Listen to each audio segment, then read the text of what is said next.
Hello po mga kababayan, kamusta po kayong lahat? And once again, welcome back to another episode of Simply Talkies Vlog. So ang pag-uusapan natin mga kababayan, eto na naman, ang mga kampon ni Satanas. Si Harry Roque, ayan, one by one, no? The pieces of dominoes ni Harry Roque, unti-unti na pong bumabagsak. Meaning, karma is a bitch. Karma is real, no? Sa kakangaw-ngaw niya dito po sa North America, kung saan-saan sila nagpupuntang mga maisog rally, ipinangangalandakan nila na maisog sila. Ganun din ng kanyang BP Sara dahil isasama natin siya dito sa content na ito. Silang dalawa ang pag-uusapan natin na puro mga kampon ni Satanas, no? Etong si Roque ay malamang hindi na alam ang gagawin niya. Hilong talilong na po siya, baka ito ay mamayat na.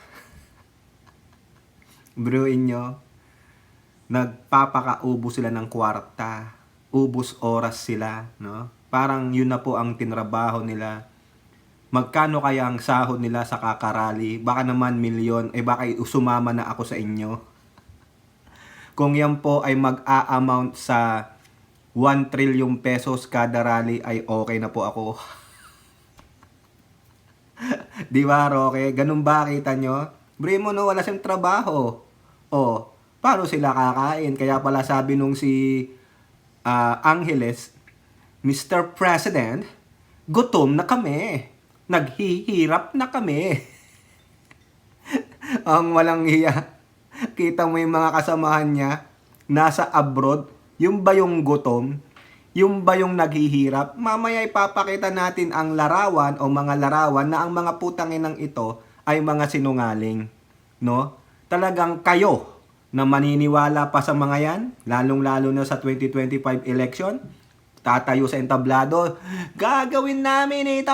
Hindi po. Ang gagawin nila, they will plunder the kaban ng bayan. At yung mga kakampi nilang tulad ng mga inchik, maghahari-hari, ano naman. Baka nga ibalik yung pogo. Iba lang ang pangalan. Ano? Harry Roque. Di ba? Oh, shout out po tayo, no, sa lahat. Para hindi na po humaba, shout out to all our subscribers, followers, at yung ating mga members, yung mga new friends natin, yung mga nang iwan friends, babush. Di ko na kayo shout out. Okay, i-recognize lang po natin yung mga nag-share ng kanilang blessings through super chat or super stickers or super thanks.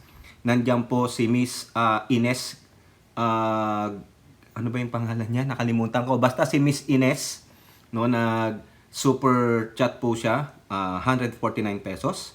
At pinapa-shoutout niya po ang kanyang mister na nandiyan po sa San Bernardino, California, na si Robert Ramos o Robert Ramos. Oh, shoutout po, sabi ni Miss Ines sa inyo, no? So hopefully Miss Ines, daan-daan ka lang sa ating live stream or sa ating video premiere.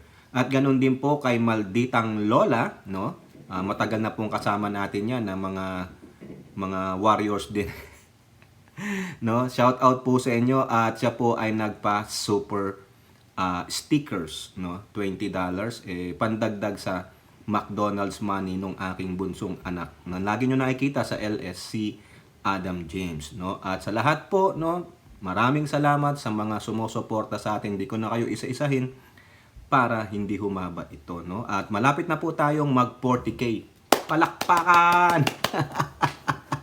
Sa patuloy nating mapanglait, mapang-asar, minsan nagkakaraoke para sa mga gonggong na anak ni Satanas na sila Rocky, si Duterte, at yung mga minions nila, no? Kawawa naman yung Despicable Me, no, na movie. Nagagamit natin yung minions. Buti pa yung Despicable Me, no?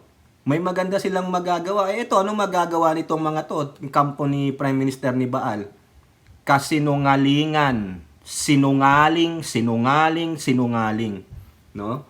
Okay, punta tayo kay Roque. Unahin natin. Siguro nalaman nyo naman na yung biggest balita, no?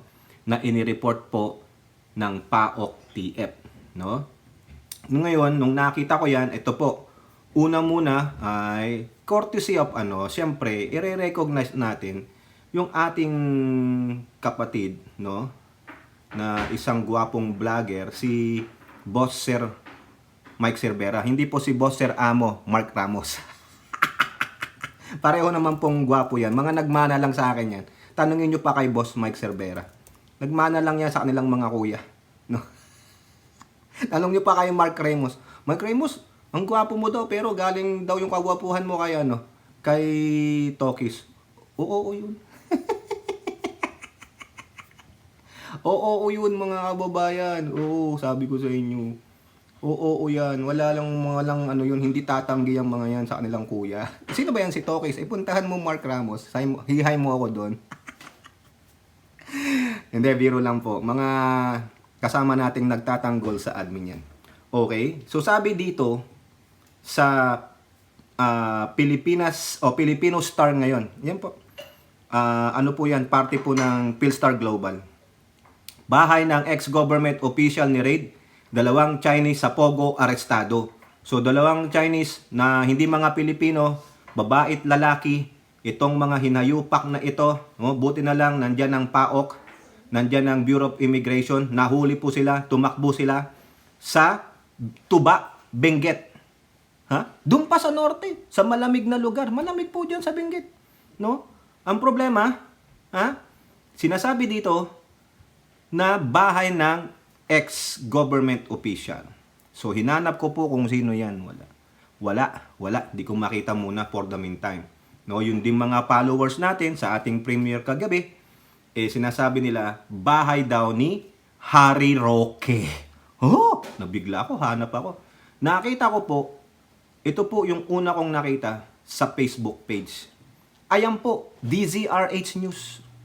Sa kanilang official Facebook page. Sabi ito, kung gustong kasuhan ni Harry Roque ito, kasuhan niya ang DZRH. Ayan sabi bahay ni Attorney Harry Roque sa Pinewoods Golf and Country Club. Mahal nito. Country Club, mga kababayan. Milyon, 'di ba? Sa Tuba, Benguet. Ayan. 'Di ba? Kita nyo? May nagbalita pa, yung taga-balita sa DZRH, yung pangalan niya nandiyan kita nyo? Pasisinungalingan ba ito? Ang dapat magpasinungaling nito ay si Talakitok Roque, na ngayon ay stress na pati tumbong niya. Buti nga sa'yo, hinayupak ka. Ang yabang-yabang mo kasi. No? Ngayon, mag-background tayo. Kasi, siguro, habang napapanood nyo to, ay si-Senate hearing na si Senator Risa Hontiveros.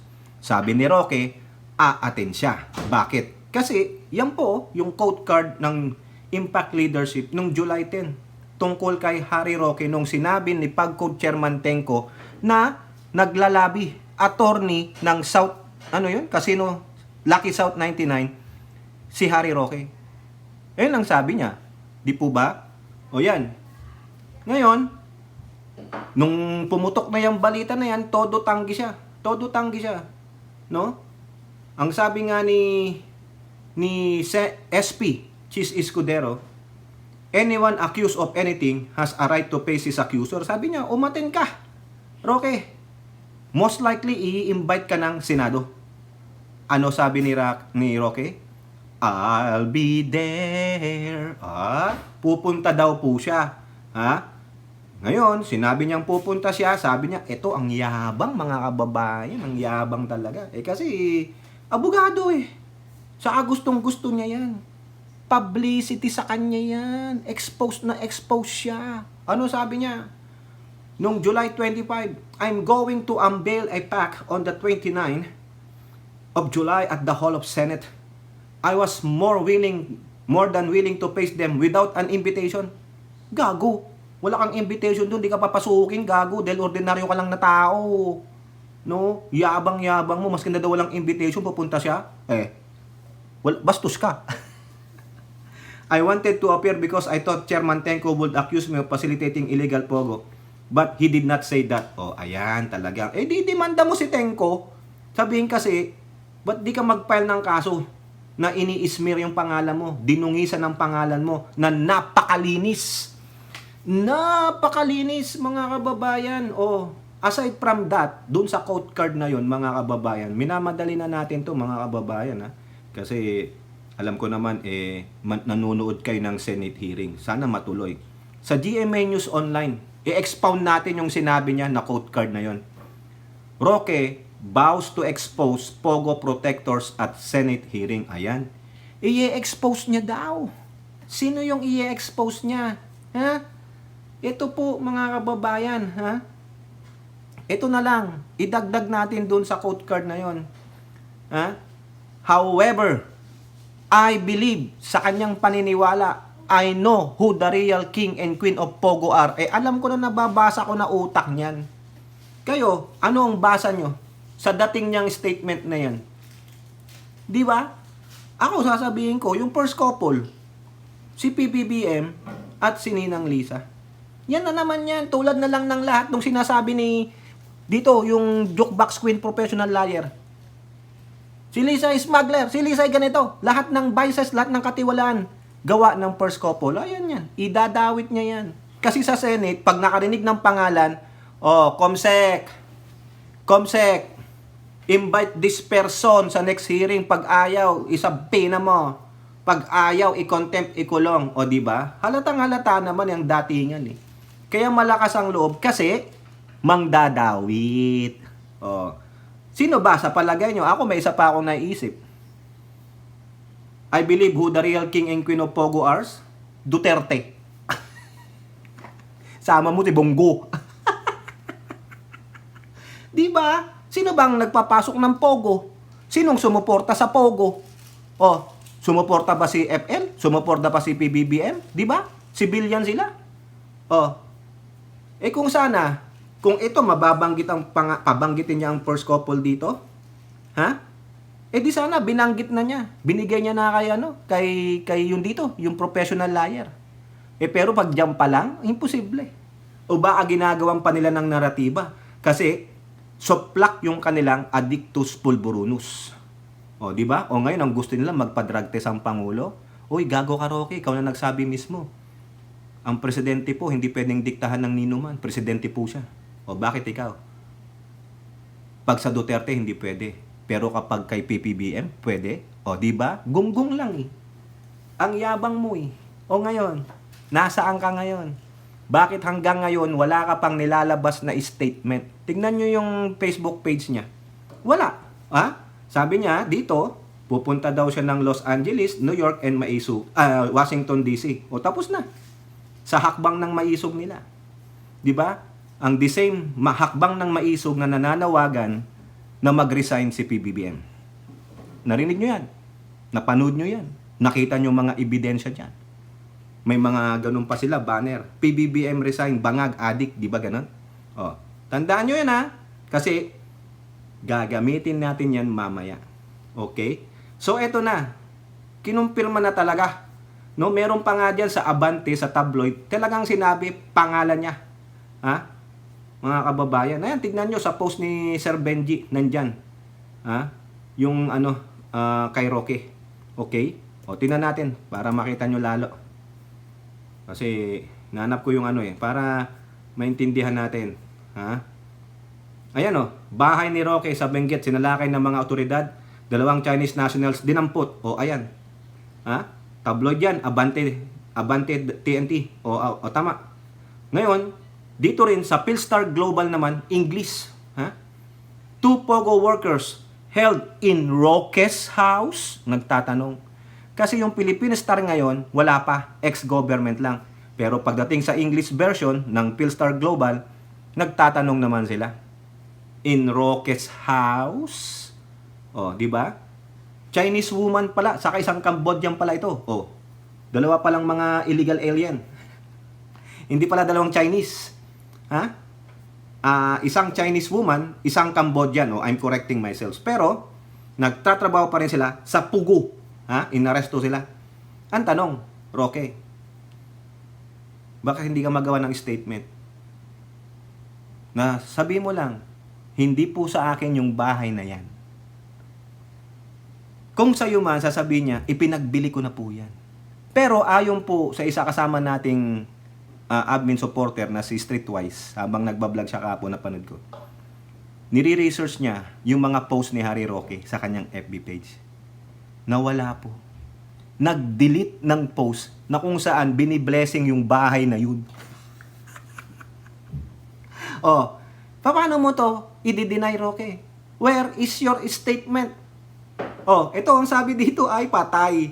However, an intelligence official who spoke on condition of anonymity said residents in the area confirmed that Roque's wife Myla owned the house. Patay na. Yari, sabit ang asawa mo, Roque. Intelligence na yan, ha? Sasabihin lang ni Roque, sa asawa ko po yun, hindi sa akin. O di, asawa mo ang imbestigahan. Lalabas na ang mga worms sa can. Nahugot na yan sa Pandora's box mo, Roque. Oh, nasaan na ngayon? Sinong maging abogado mo? Si Glenn Chong? Si Angeles? Na pero pare-parehong mga sinungaling na tulad mo? Magkape ka muna. Take your time, Harry Roque. Now the question is, do you still have time? Baka ikaw ay pupunta na kay Peryong at Dagul. Sabagay, baka happy-happy ka dyan. No, dala lang ng maraming lotion. Palmolive ang brand, lavender at sabon. Baka gusto mong isama yung iyong executive secretary, si Miss Supra International. Soup. Ay, ano ba nasabi ko? RN2 cents. Hindi po Supra. Talaga RN2 cents. Iba yung influensya mo sa akin eh. No? Di ba, Elora? Pagsabihan mo nga yung si RN2 cents, masobra nang nai-influensyahan si Tokis kay RN2 cents eh. Di ba, Roque? O ano ngayon? Nasaan ang yabang mo? Palpak ka sa Addictus pulverunus. Pinangangalandakan mo na authentic ang video. Ikaw ang nagsabi ng authentic, huling-huli ka sa video. Yung mga kasamahan kong mga magagaling, mga batikang mga vloggers, influencer, na isave yung video mo. Hindi ka pwedeng magsinungaling dyan. Sinabi mo, authenticated pa yan. Pero wala kang makitang papel, ha? Hard copy of that authentication result. Sinabi mo lang. Pero sabi mo, authentic po yan. Papayag ba kayong may bangag tayong presidente? O, dapat ikaw talaga ang magpa-drug test, kupal ka eh. Di ba? Ngayon, ano ang sabi ng otoridad sa atin? Ng MBI, ng PNP, at ng even ng mga kasamahan yung mga DD shit na kaagad nung nakita yung video, oh fuck, that's not the president. Even sila, hindi naniniwala. So, sino lang ang naniniwala? Ikaw at yung mga katulad mong mga tanga. Mga destabilizers. Mga patay gutom sa kapangyarihan tulad ni Digong. Si Digong, kunwari pa, dinidisabaw niya, dinidisown nila na hindi daw sa maisog yun galing. Gago pala kayo eh. Nung nilabas ni Krung, yung dyan na sa LA, maisog yun na rally sa LA, gago. Animal. Yung nilabas ni Roque sa Canada, naka-blurred pa. Pero nung pangalawang araw, the following day, that freaking biatch showed it to dun sa public. Sinabi niya pa, tingnan nyo, kayo nang humusga sa sino man itong mamang ito. O pero pagdating dun sa vlog niya, siya daw ang nagpalabas. O huli ka din, gago. O, tapos sasabihin ni Digong, hindi daw yun ang hakbang ng maisog. Sinong lokohin ninyo? Huwag kami. Ang kaya nyo lang lokohin ay yung mga katulad ninyong mga gago at mga nag-iimplanta ng ebidensya. Karumal-dumal talaga si Digong, mga kababayan. No? Biruin mo mag-iimplanta ng ebidensya para lang yung gusto nilang hatulan, mahatulan. Tulad nung ginawa nila kay Dilima. Nako, tingnan mo, nag-recant nga yung mga dahil di nila makonsensya yung kagaguhan ni Digong. Di ba? Kawawa naman yung Ali. Oh, Attorney Leila Dilema. Ano ba? Dilema ba? Laila Dilima. Hindi Dilema. Call me. Ha? At kung gusto mo, boldjackin ko pa ng boldjackin niyang si Digong. Call me. Ha? Kausapin mo ako, Lola. Okay. Oh, di ba? Tama, mali. Ha? Ikaw ang damaged good, Roque. Isa ka sa mga bulok na kamatis na lalo nagpabulok sa mga Duterte. Yung iba nga daw po, inaayawan ka na, tinatakwil ka na. Pati nga yung si Bayad Bayo, naggawa na sariling grupo, imbis na DDIs, ILDIs, mga malilibog na Duterte supporter. Di ba?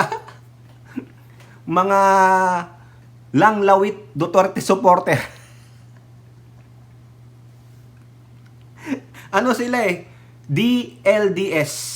Ha? Disloyalty Duterte supporter. O di kaya LDS talaga sila. Laway-laway lang Duterte supporter. Laway-laway lang, magpapalipad yung mga gago. Laway-laway lang, magpapadala sa Palawan.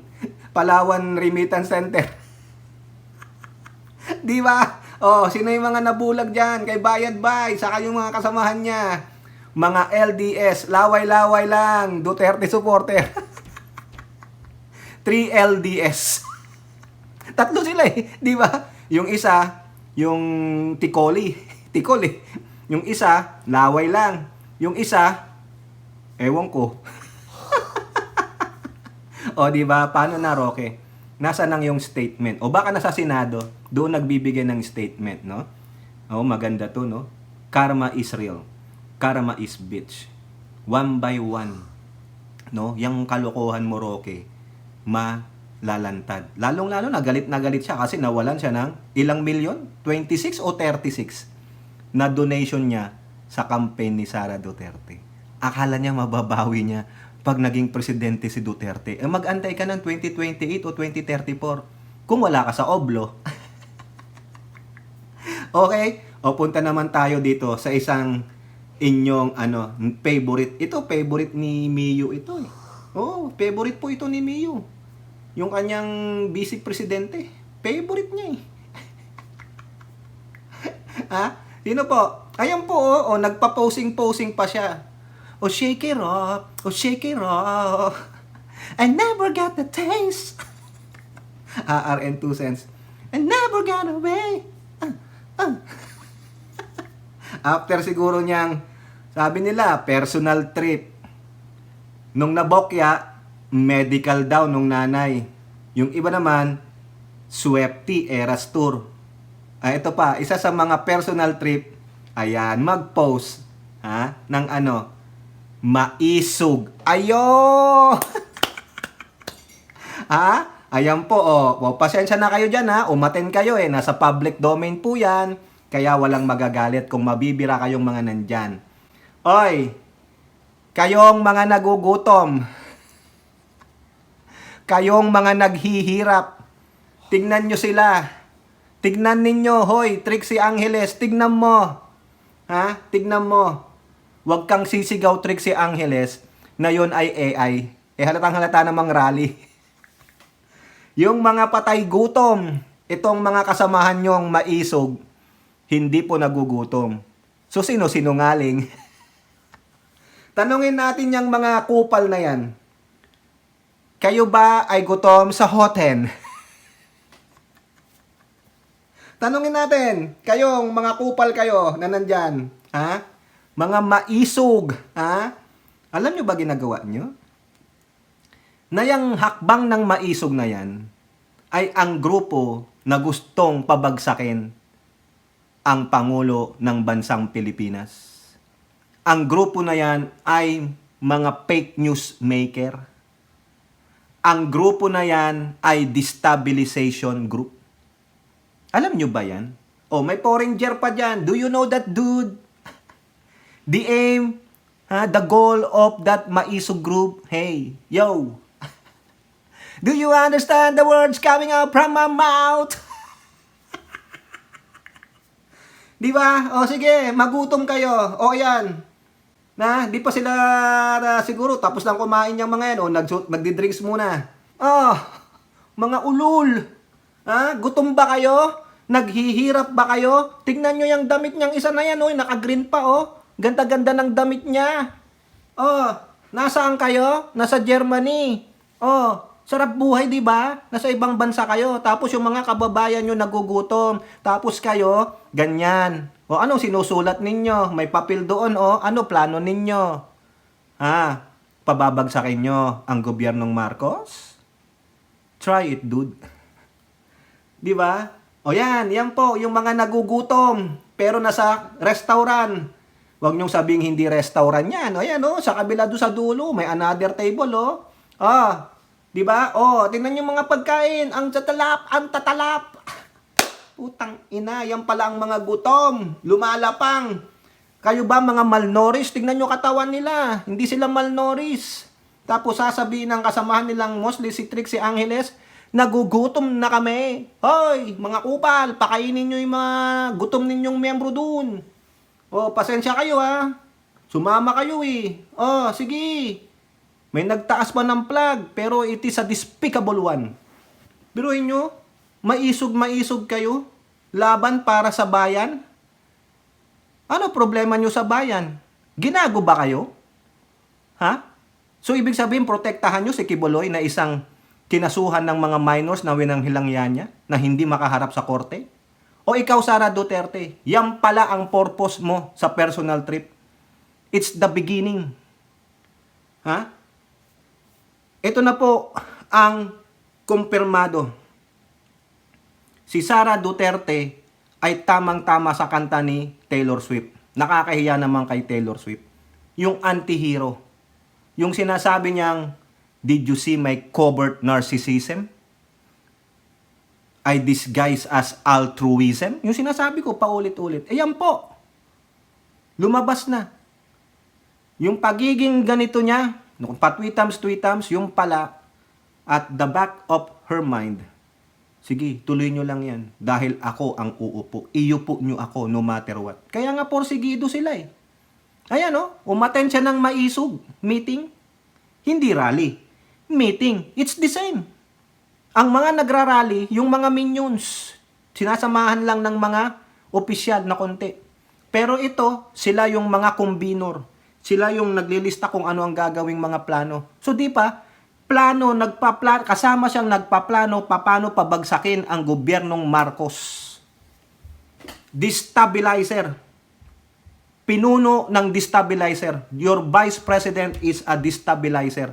Kaya nga tinawag niya sariling niya, appointing herself designated survivor.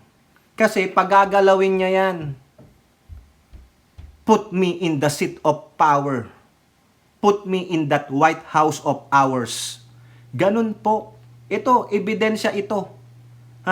Pangulong Marcos, sa iyong National Security Group, DND, hawak mo ang AFP, okay? PMP chief, DOJ, NBI, magtulungan kayo, pababagsakin nila ang gobyernong Marcos kasi gusto nilang humaba ang termino ni Tamilmil.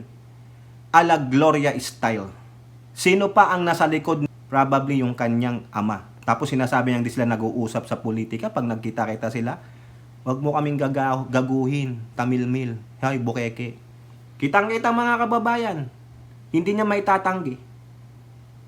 Kasama siya ng mga destabilizers. Kasama siya ng mga manggugulo. Kasama siya sa mga ulalo na gustong pabagsakin ang ating gobyerno. Anong pinagkaiba nila sa mga oposisyon? Anong pinagkaiba nyo sa mga dinidespise nyong Makabayan Black? Buti pang Makabayan Black, rally lang sila ng rally, may pinaghuhugutan, may pinaglalaban. The labor group, the transport group, at yung mga batas na hindi naman angkop para sa atin. Kahit na sino, banyaga, nilalabanan nila. Kayo, anong nilalabanan ninyo? Dahil hindi pumapabor ang Pangulong Marcos sa inyo tungkol kay Kibuloy? Dahil hindi pumapabor ang Pangulong Marcos sa usaping West Philippine Sea, naninindigan siya? Kayo, kayang-kaya nyong ibenta ang Pilipinas sa mga inchik. Ganun po kayo. Itong mga to, walang paninindigan. Itong mga to, handang ibigay ang Pilipinas dyan sa mga inchik. Maski na nasa Germany yung mga yan, ala kong pakialam. Who the fuck are they? Diba? Pero wala kayong paninindigan. Hindi kayo makabayan. Huwag nyong itaas ang bandilang Pilipinas dyan. It is a disgrace. Diba? Huwag nyong sabihing maka-Pilipinas kayo. Huwag nyong sabihing protektahan ng bansang Pilipinas. Ang ginagawa ninyo, ibinabagsak nyo ang Pilipinas because of your own personal interest. Sige nga, kayo dyan, kayo. Ha? Kayo dyan, mga putang ina ninyo. Ha? Di ba? Ano ang ginawang mali ng gobyernong ito? Sino nagsimula ng panggagago? Di ba yung katabi nyo? Tama, mali. O dapat kasuhan din tong BP na to. Kasi yung hakbang ng maisog ang siyang nagpakalat ng peking deepfake video ng Pangulo. May kinalaman siya dyan. Ayan lang yan, kasi pinoprotektahan nila eh. Oh, di ba? Oh, itong mga animal na ito, oh. Tuwang-tuwa pa sila. Pero your day of reckoning will come, mga hindot kayo. Lalo ka na, Roque. Ikaw din, Sara Duterte. Tanga na lang ang boboto sa inyo. Kayo may mas malala pa, ha? Sa mga oposisyon at sa progressive group. Mas malala pa itong si Bukeking Tamilmil na designated iskapo, sinungaling, narcissistic, boba, at lutang. Mas malala ka pa kay Leni Robredo. Kung tinawag kong lutang noon si Leni, ikaw naman lutang na lutang. Ba, maganda rin naman si Leni Robredo. Nung kabataan niya. Dare to compare. Tisay lang yan eh. Ito. Tisay lang to. Oh. Sige nga. Tang ina naman. Si Leni, at least purong Pilipino magulang. Ito. Pepte-pepte. May Chinese blood pa si Kupal. Oh. Kita nyo, nagugutom ba kayo? Gutom na gutom ba kayo? Gutom na gutom kayo sa kapangyarihan, pero it will not happen. Pwede nang magsanib ang mga pula at dilaw at ano pa. Wag lang ang green, kasi ang green alien. Oh, di ba? Yung mga pinks, oh sige, kampi na tayo sa pinks kasi kakampi natin sila sa West Philippine Sea. Ha? Di ba? Sige, tingnan natin sa 2025. Mga walang ya kayo. Tong mga to, gutom na gutom daw. Gutom na yung kakababayan nyo. Lalo na si Trixie Angeles, so gutom na gutom. Tapos kayo, oh, tingnan nyo, mga putang ina ninyo. Di ba? Mga hayop. Ito yung mga, hindi natin alam, baka mga panders ba kayo? Panders? Kayo ba yung mga nagbibigay ng pondo para sa destabilization plot? Nagtatanong lang. Ha? Mga putang ina ninyo. O, yan. Sige, lamunin ninyo ang mura. Kakahiya po kayo. You are so despicable. Yang hakbang ng maisog ang nagpakalat ng deepfake video, tapos kayo tuwang-tuwa kayo, gumaganong kayo, mga animal. No? Sinusuka kayo ng taong bayan, mga hayop.